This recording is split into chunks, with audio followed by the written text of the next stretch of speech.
欢迎收看《辱华的华》系列节目第6季。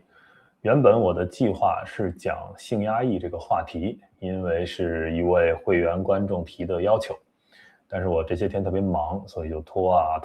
到今天，看到了中国的一个大瓜，我决定呢放在一起讲我们来看看究竟这是一种性压抑呢，还是一种性开放。这个大瓜发生在中国长沙的解放西。解放西是一个夜生活非常丰富的区域有一句俗语叫北有三里屯，南有解放西那么发生了什么呢？有一个人不知道男的还是女的，但是穿着非常的暴露。他呢在街上去摆一些挑逗的姿势引起了围观。也有一种说法说他正在进行直播博这个眼球，博流量。那么这个时候呢，就有一位男性介入了，也不知道他们事先是认识呢，还是现场刚认识逢场作戏。那么2个人就当街表演了一场口交行为。那我一会儿会给大家放一段这个视频那么希望不要被黄标这个视频呢，我希望大家关注的点不是进行口交的这双方，因为这没什么可看的。关注的点你要看周围的人是什么反应大家一下就围上去了，把他们包围住非常的兴奋，所有人都拿着手机在拍，而且呢都在欢呼叫好，所用的词汇非常的贫乏你可以听到不绝于耳的我操我操我操我操我操我操，就全是这种声音。那因为拍的人很多所以现在网络上的各种角度的视频也很多有的打了码，有的没打码那我选了一个不去暴露双方隐私的这么一个角度，是为了让大家把这个事情看清楚的一个角度你要是想看更刺激的，自己去找，好吧？那我们就边看边聊记住我的提醒看周围人的反应他机器很小。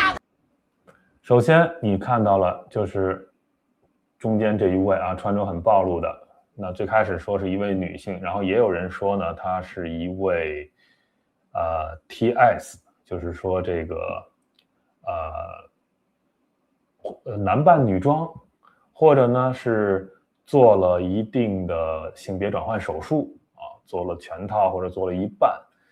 或者说他这个心理认同是女性这种都根据这个程度和阶段的不同那么也有管他们称呼为 TS。 OK， 那我现在不去管因为他是男是女，这个对这个事情来讲其实并不重要好，我们接着看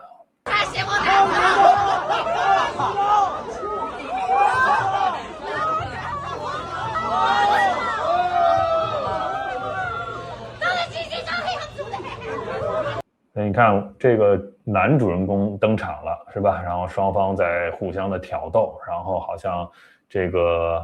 我们就说女方吧，好吧，现在因为她打扮偏这个传统印象的这个女性的样子好，女方就在嘲笑男方这个生殖器小等等，好，等于就是其他的人都在起哄。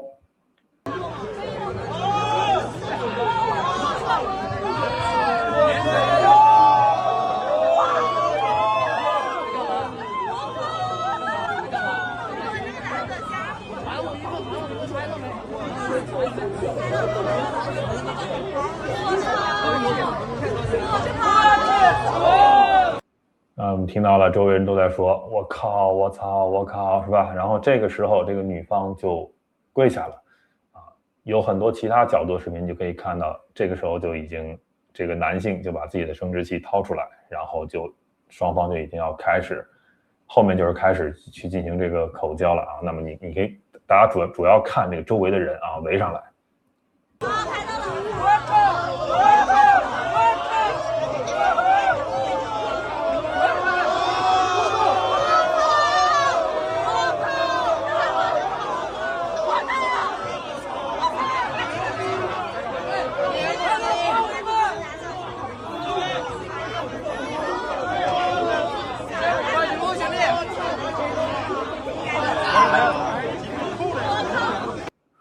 对，我们就不全看完了啊，就是这样一个情况啊，持续了有有这么1-2分钟吧啊，我们可以看到这个后面最后的时候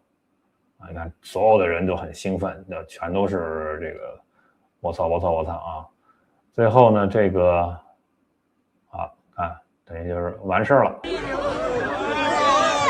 看这里，看到没有？他妈给他口湿了，我操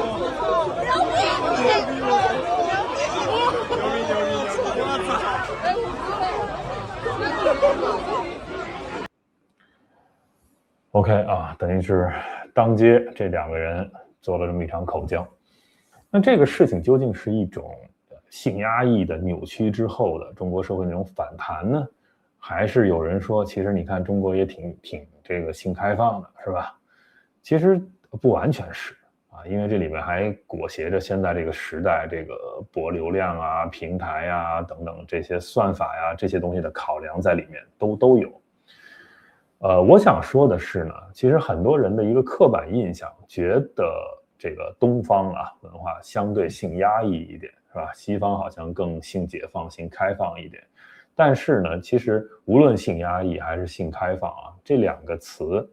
在中国人的这个语境里都有被这个错误使用的方面。我今天就是想用这个节目给大家捋一下。首先，我们说性压抑。在中国人的语境里，经常是说啊，中国这个男女比例失调，那么这个男性啊打光棍的人啊比女性多出几千万，好像这个性压抑就是指这几千万男性的一个性压抑问题。但我们要说，性压抑是平等的，对吧？男性有男性的性压抑，女性有女性的性压抑，当然这个性压抑是不太一样的。因为我们知道，性压抑不是说就是你只要有一个出口。释放出去的，比如像刚才这个当街的口交，最后射了，就不再性压抑了，不是的，不是简单的说你释放出去就不性压抑了。性压抑有一条很重要的标准，就是说你只能按照某一种方式去活，按照某一种方式去释放你的性欲，这也是一种性压抑，就是你得符合这个社会隐形的给你的一种压力和一种规范，这也是一种性压抑。那在这儿呢，我们就看到男性跟女性是不一样的。在中国传统的这个父权社会里，男性对男性的要求是说啊，你要有比如征服女性的这种魅力，这种性魅力，你有这种能力啊，你得能够去往外去扩展，是这样的一种压力给到男性，你必须要证明你行。你不能不行等等，是这样的一种压力。但是对于女性呢，是要求她往回缩的啊，你不能表现你的一个欲望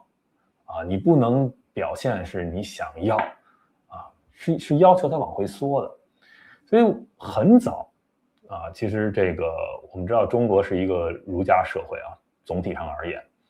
儒家有一本经典的典籍叫《孟子》。那个是孟子，是战国时候的人啊。那么孟子里面有一句话，就是很多中国人都会说啊，叫食色性也，就4个字儿，是吧？当然这话不是孟子说的啊，是告子说的，但是是在这本书里。好，食色性也这句话，其实那个性啊，不是我们现在说的这个性 ，sex 啊 ，make love 这些意思，不是。那个性是人性天性的意思。吃东西啊，你这个食欲。色是指我们现在说的这些性欲，就是说你的食欲跟性欲这2个东西，食色这2个东西是人的天性，所以儒家也承认，就是性欲不是说不存在，它是存在，它是人的天性，但是他要把这个东西去纳入到儒家所谓的那一套礼啊、教法啊这个秩序里面去，特别害怕乱，就是你不能乱性。所以性要被管起来，这是中国的啊东方式的性要管起来，为了什么？为了这个整体社会的秩序。那么在这个过程中，等于男人的这种性压抑是由这种制度化造成的，但是女性的性压抑是对她实行了一种道德化的要求。你比如说在这个我们知道中国有什么列女传啊，对吧？对女性有各种各样的道德上的要求，实际上都是在管他们的这些性欲的。所以你就可以看到啊，在中国啊是这样的，对吧？但是其实东西方的差异并没有那么大，西方也不是说就完全的开放就不管了，是吧？西方也有西方自己的这个性压抑的表现方式，它也要管。但是它的管呢，你比如说进入到这个基督世界之后啊，那么它的管更多的是从一种人性的这个罪这个角度去管的，对吧？东方是礼教化的，那么西方是这种罪感化的，就是你要感觉到你是有罪的。所以呢，它这个对于性的这种管理啊，是让你直面上帝，你的这些欲望啊，你所使用的姿势啊，以及你的这些念头啊等等，是不是有罪啊？是不是这个突破了一些伦理？它是从这个角度，其实可能更私密一些，对吧？你可能上升到心灵。东方是你只要表面上你不乱啊，你在私底下你关起门来你怎么淫乱，那个东西是只要你不颠覆整个这个明面上的这个礼教传统，好像就没有关系，是吧？因为它不涉及到，但西方不是啊，你关起门来，最终你一个人在一个小黑屋里，你还要直面上帝一个最终对你心灵的一个审判，是这样的。当然说法不同。对吧？说法不同，但是总体而言都要管。为什么要管？我们知道后续的，比如说上世纪的60年代有这个性解放运动，是吧？那性解放运动其实更多的是说你要突破传统的这些价值观所对你造成的一种性羞耻，就是很多行为很多观念关于性的，你想起来你就觉得特别羞耻，但其实那些很多羞耻是没必要的。但是把这些性羞耻去掉，不代表说我们就可以突破所有的性边界，这是有区别的。很多中国人觉得，哎呀，太压抑了，性压抑，所以怎么样呢？就性自由、性开放。那性开放就是为所欲为啊，做什么好像都可以，但这个不是的，这个不是的。性不是说你可以，你像刚才当街就可以做。我们就拿这个长沙这个例子来说，为什么不可以当街口交，甚至性交？为什么不可以？是因为这是一个公共的场域，对吧？那么你有你自己表达的自由，但是你不能干涉到别人。会不会有未成年人呀？对吧？即便没有未成年人，那你的一个性行为凭什么要求别人去接受呢？我不想看啊。对吧？你对我是一个冒犯呀，我不想看。你征求我的同意了吗？这是一个公共场域，所以问题在这里。如果说这个性边界不去守住的话，会发生什么问题呢？就是一个社会秩序的混乱。那么混乱之后，其实是不利于保护弱者的，就像我们说的一些未成年人，或者一些比较抗拒这个事情的人，对吧？因为如果你没有一个秩序，强者就可以为所欲为，在这种性混乱的情况下，所以从无论东方还是西方，自古以来的对于性的一种管理方式啊，比如说纳入到婚姻里纳入到礼教里，纳入到这个一些宗教叙事里，其实都是为了约束它。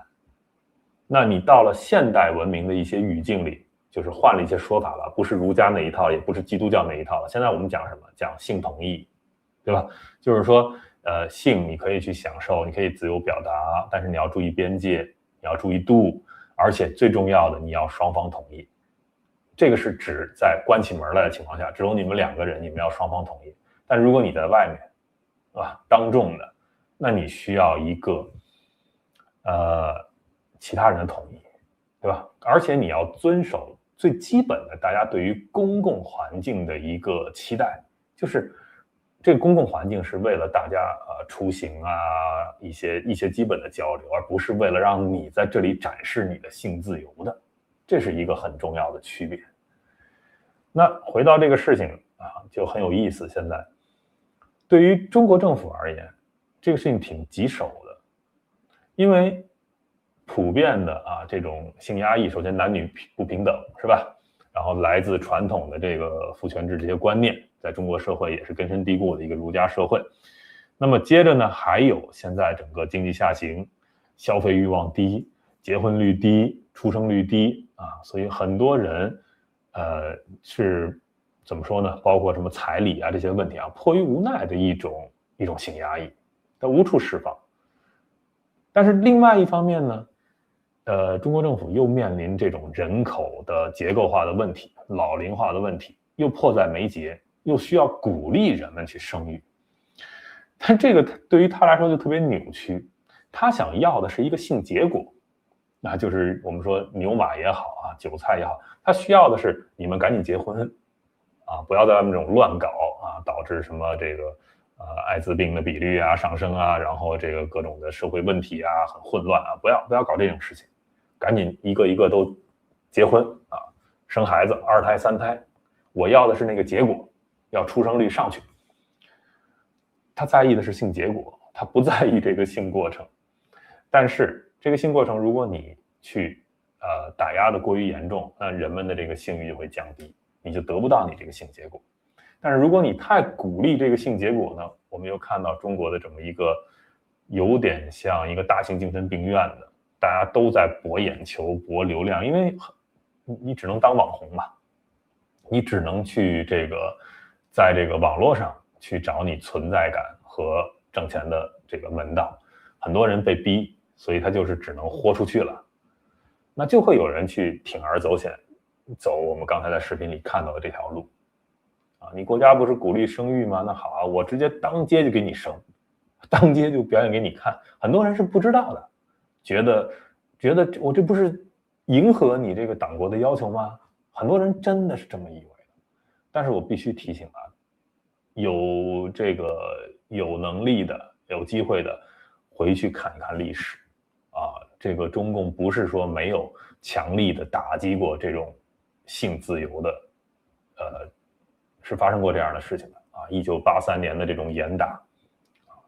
很多人因为流氓罪被枪毙，这种事情不是不可能回潮，不是不可能的啊，也不矛盾。就是我一方面打击所有的这种非婚的性行为，我就是强力的推中国人进入婚姻啊，不让你们在非婚阶段这种乱搞，把性欲都消耗掉，你也不想生孩子了，也不想结婚了，甚至啊，除这个男女之外的其他的性取向，现在中国政府也在严厉的打击，这都是一种趋势啊。所以对他们来说很棘手啊。对于一个一个的中国人而言，你的这种性表达啊，如何能够不触及到中共的逆鳞，也是一个很棘手的问题。OK 啊，这就是我们想用今天这期节目啊，和大家分享的一些观点。感谢收看、订阅、分享。